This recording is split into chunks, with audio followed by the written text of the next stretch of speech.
Alright, guys, so welcome back to this episode of the podcast series. And today I have a very special guest with me. His name is Mr. Meghbar Chemjong.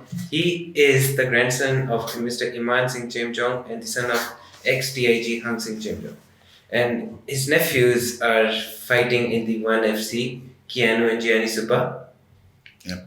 And he is the guy who taught me how to grapple. So, Meghbar Dai, welcome to the show. Thank you very much, Sudev. Thank you so much. And by the way, we are sitting over here at Buzz Bistro and Bar. It's a great place to come. It's a great place to come and eat. And so if you are searching for a place on a Friday to come, this is the perfect place. So it's just in front of Bhatpatin in Naxal. Yeah. So just pay a visit. Alright, make my Thai. Yes. Please go ahead. What do you do in your free time? Oh, basically during my free time, I just hang out with my friends, man. I love hanging out with my friends, have a beer, chill. That's about it. Yeah. Obviously I have a daughter, and obviously I love hanging out with my daughter's friends. Daughter's friend. Okay. Yeah. So basically chill out. He loves chilling. Everybody does love chilling. Yeah. Okay. So can you tell me when was the first time you learned how to grapple? And you told me a few days ago that you learned grappling in Sydney. Yeah. Can you tell me more about it? All right. Basically, this is what happened. This is how it started. I can't remember exactly the year, but as you know, the owner of Race Fitness Center, Mr. Sanders Limbu, Sandwich. who happens to be a very good old friend of mine since we were in school, St. Jerry's. Apparently, we used to live together, so maybe he's the first bouncer in Sydney, I don't know, but then I joined in as well. So while we were doing the bouncing job, we met this guy called Luke Pejuti, a very good friend of ours. Apparently, he had a gym, so he said, "Why don't you come and train with us?" So we said, okay. So we started training with him, but we started training in Hapkido. So Hapkido is basically more about locks, because in bouncing we need more locks. Yeah? It's not about bouncing is not about hitting people. It's about like Throwing them away. yeah, exactly. You bring them into their control, and then you just take them out and just say, okay, bye bye, see you guys. See you later. Yeah, see you later, bro. You know. So that's so we started learning Hapkido, and all of a sudden Luke comes up and says, "All right, we got new thing going on." Yeah. So we said, "What?" So it's like Brazilian Jiu-Jitsu.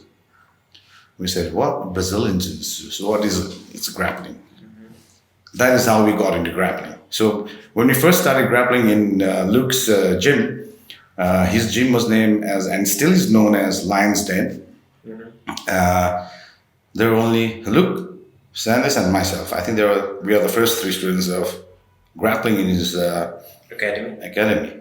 And then later on we had a few people coming in. We had a friend called Dennis, and then we had a friend called Gary, and then we had one Greek girl called Dominic, and we had this American friend called Joe. I still remember. I don't. Damn, man, I'm good with names. I can still remember. Yeah. So that's how we got into it. That's how we got into grappling, and we loved it. We used to only train like 2 days a week, but like the training used to go for almost 3 hours, 3.5 hours. You used to dig yourself in the mat. And the good time was after the training, we used to go for beer. Oh, that's the best time. It's a typical Aussie thing, you know. You go for a beer after a hard workout. Oh. So that's how we got into grappling. And that was back in 98? Yeah, I would say, 98. 98. It's been 21 years since you've been doing grappling. Yeah. But don't count like straight years, because I had a gap. In between. Yeah, a long gap. Sanders didn't have a gap, because since he was a kid, like he was into martial arts, bam, bam, bam, bam. And like when he went to Australia and got into all this, into all this martial arts, what else he needed? It was paradise for him. Absolutely. That's him. So would you say grappling is a good way to defend yourself against multiple attackers? Not to the multiple attackers, I would say, because grappling is a one-on-one grappling on the ground. It's like a ground fighting. Uh-huh. You know, so basically it's on the mat, you know. So like, if you're on a street fight, if you get into a street fight, grappling may help you if you're like one or two. If you're against one or two, maybe it would help you. Because when you grapple, you can't grapple 5 people at a time. Mm. You know what I'm saying? You just have 2 legs and 2 hands. Exactly. It's like one-on-one thing. Mm.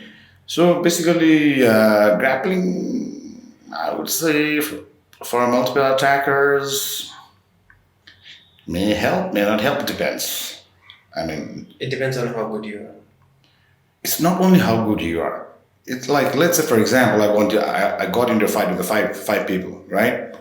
All right, I got one guy into a what do you call the Street fight. rear naked choke. Okay.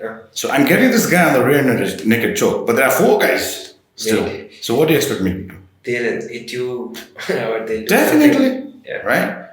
And obviously, I'm not even if I go for other arm bars or whatever, my whole body is exposed.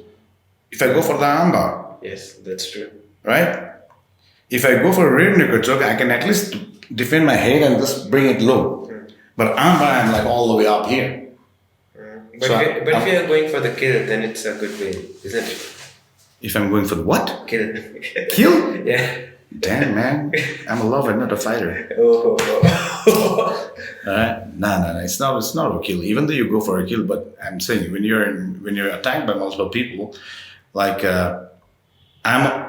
like I told you before, like I have one guy or whatever locks or whatever. But there's still 4 people standing behind me or standing in front of me or whatever. But they're gonna kick the shit out of me, man. That's true. That's true. Right? Yeah. So what do you say now? That's true, but maybe that's the reason why MMA came into this world. Yes, but MMA starts up with the stand-up, right? It starts up with the stand-up. Because as I'm not 100%, but don't take me wrong, but what we learned is like every fight, one-on-one, regarding it's a street fight, whatever fight it is, every fight ends up on the ground. Almost every fight. Almost. Every fight ends up unless and until you're like bam, knocked out while you're standing up. Because normally nowadays, if you're good at grappling, they will try to take you on the ground. If you're good at stand-up, the stand-up guy could be very good at defending takedowns. All right? So that is basically like the Gracie brothers because we learn under Machado's, right? So that is how it is, the grappling thingy.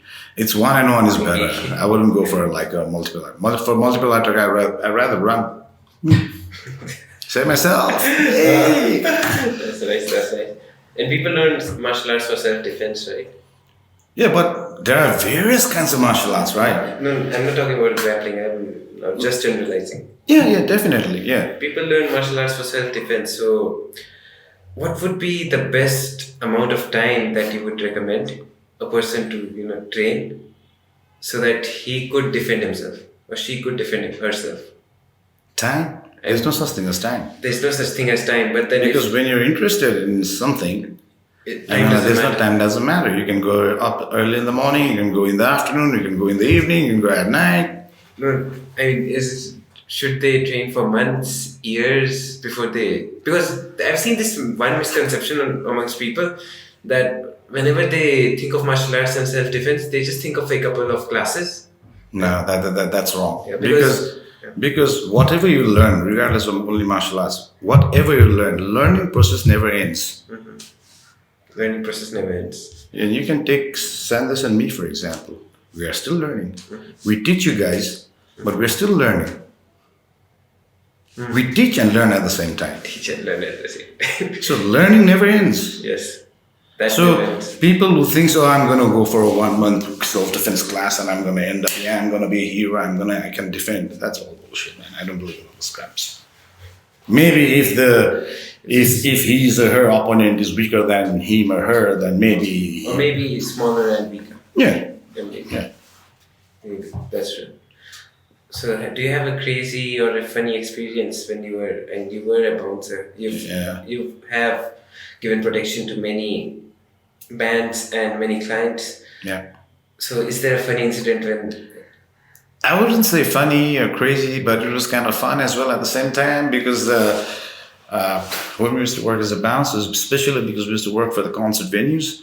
So we've worked for the bands like EB40 and the heavy bands like Korn and Public Enemy, Run DMC, Alanis Morissette is pretty cool. No crowd surfing in that band. No Doubt is fine. All these bands we worked for. Fuel, yeah. The craziest or the funniest or whatever you just said is because we had to stand right in front of the stage, right? Because when you see in Nepal, all the bouncers in front of the stage, the bouncers are facing the stage normally. Yes. Right? Enjoying the show. Yeah.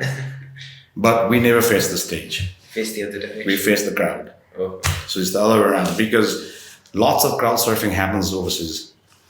So crowd surfing is basically people surfing, So when people gets up and then everyone is surfing them and then they come towards us, we grab hold of them and then we don't throw them, we hold them, we catch them, we try to hold them safely, not aggressively, and then we bring them down and then we escort them to the side to the audience again. So what happens is if there's some crazy band playing, depending on the size of the stage and everything. So basically the venue that I used to work on the stage side, the maximum bouncers or maximum we were at the front were about 6 to 7. Okay. Right? Despite we were 6 and 7, depending on the band, sometimes we had to grab 3 people at once. You must have strong legs and hands. But it's all technique as well, You can't just go. There's technique because some people, when they crowd surf, their feet are towards you. So what we do is when the feet are towards you, because that feet's gonna hit me, right? So what we do is as they come towards us, we just used to step on we had a small platform, used to stick, and then we used to rotate them because they're on the crowd's hand, right? They're surfing. So they would easily rotate. Not easily, but they would rotate. So we used to just push the legs towards the back and the heads toward us. So as the head was towards us, we used to put one arm under their armpit and grab this way and then just pull them down. And then escort them towards the audience again. So a lot of people must have bad-mouthed you or something. Sorry? A lot of people must have they must have sweared. Oh yeah, man, that's very common. It doesn't really matter to us. It didn't really matter to us. That was if someone said, we were like, okay, cool. Thank you. Bro, wait, let's wait. That's how it was. Okay. So so you have been in this security field for how long? Since 97. 22. You've been in this field more than my age. I'm 21. I told you not to mention the age. Okay. But anyways, yeah. What would you suggest in a terrorist attack? And how to run? It's a bad luck. If you're in front of the terrorist, it's pure bad luck. It is. But when you know that you're being attacked, and like you just mentioned that, you're walking in the street and all of a sudden, bum, bum, bum, you can hear a gunshot.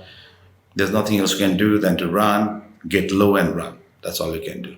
Right. But if you're right in front, bam, the gun's right pointing at you, you have no other choice. What are you going to do? Can't we push right? But then he's obviously much more skilled than us. How can you push a guy who has a gun pointing at you? Slip. Oh yeah, right. It's not like boxing training, jab, slip, bam. No. Because what happens is when things happen suddenly, people has a sudden reaction. Natural reaction, right? Some may just duck down, some may just start running, So it all depends, man. Why are you asking me such hard questions? No, I thought you were in the security field, so. No, it's despite being in the security field, security people are not gods. We just aware people. If this happens, it's better for you to do this. If this happens, it's better for you to do that. We just create awareness. Anything you want to ask me? I don't have anything to ask you, but ladies and gentlemen, please let me introduce Mr. Sudev Shah. The first time this guy came to Rage Fitness, Promotion. he was what, 100 plus? Yes, I was 100 plus. 104. He was like 100 plus. But the amount of effort he put in working out, working with me, working with Sandesh, working with Ajay, Bhupesh, all our instructors, this guy has put in such an effort that he is a guy with a potential. He's because I have created a fight team, so I put him under my fight team as well. He may not be able to fight in another year or 2 years, but he will fight. I will guarantee you he will fight because I will make him fight. I will fight. I will fight. And talking about fights, I remember this one question. I have written down a few questions, but this is a completely random one. What do you think about traditional martial arts? I mean, some are there which are great. Like there's a traditional Muay Thai, there's a Kyokushin Karate. Mm-hmm. These are effective in their own way. Yeah. But then there's Wing Chun. Yeah. But about which people make a joke. No, it's people who are really into martial arts. Mm-hmm. Like I think I told you in my our previous conversation, not in this one, the previous one. Yes. Yeah, this is our second one. Huh? Yeah. Totally, people who are really into martial arts, I personally believe, they are the most disciplined people. That is what I believe. Mm-hmm. I don't know what others believe, but that's what I believe. It doesn't matter what form of martial art it is. Mm-hmm. The person who is literally into martial art will know and know how to will respect all the forms of martial arts. Mm-hmm. Because in our ancient times, let's say, all these martial arts were formed for a reason. Mm. They were formed by experience. Exactly. They were all, for example, Wing Chun, Bruce Lee. Mm-hmm. Jackie Chan, Bruce Lee, Donnie Yen. Right? So it doesn't matter what form of martial arts it is. We got to respect all forms of martial arts because all those old forms of martial arts combined now today's MMA. If you look into it. That's true. It is MMA. So how did grappling get into MMA? Because people found it to be effective. Yeah, but how did people find it to be effective? Who showed? Gracie? Exactly, it was Gracie. The guy who introduced BJJ. So that is how, because long time back UFC, Ultimate Fighting Championship, which is called like, so it was Underground Fighting Championship, something like that. I don't know, I'm not sure. It wasn't legal at that time. It wasn't legal. So it was Gracie who fought inside the cage with a gi on. Because we grapplers want people to grab us. So that it becomes easier for you to... Then it becomes easier for us to, do your thing. Yeah. Okay. But then people... I've seen the funniest part that I've seen is the people who complain about any form of martial arts are the ones who are the most inexperienced. Usually. Yeah, you can say that, yeah. Because I've seen there are countries in this world in which war can happen at any time. Yeah. And then I've seen comments of people like send them to war or this or that, and they've never even held a gun. True. So because of that, I think so. It's just inexperience, and if you're complaining, that just shows how inexperienced you are. True. Okay. Because they haven't experienced anything. Yeah. Barking dog seldom bites too. Okay. I literally don't have any other question to ask you. You can come up with any questions, man, any random questions. What do you think about the Area 51 raid? Huh? Have you seen the how do I say this? No, there's this Area 51 in the US. I guess you've heard about it. No. I'll talk about it later on. And out. Next one. Next one. Okay. Do you really think MMA is useful when there are guns? Because I like to learn more about combat both practically and theoretically. I wouldn't say MMA as in such can come in handy when someone is pointing a gun at you. All right, but there are defensive moves which can be applied when you are being pointed with a gun, a knife, of any weapon kind. There are defensive moves, but you gotta be practice to get that move correct. Okay. So it's not necessarily the ultimate answer. No. It's all the grinds, the everyday practice that will help you. No. No? Because self-defense techniques are different. Okay. Self-defense is a different word. Self-defense is a different technique. Okay. Right? So even if you're a fighter, there might No. be chance. Yeah, but if you're fighting like bare hand, there are ways to defend yourself, which you know.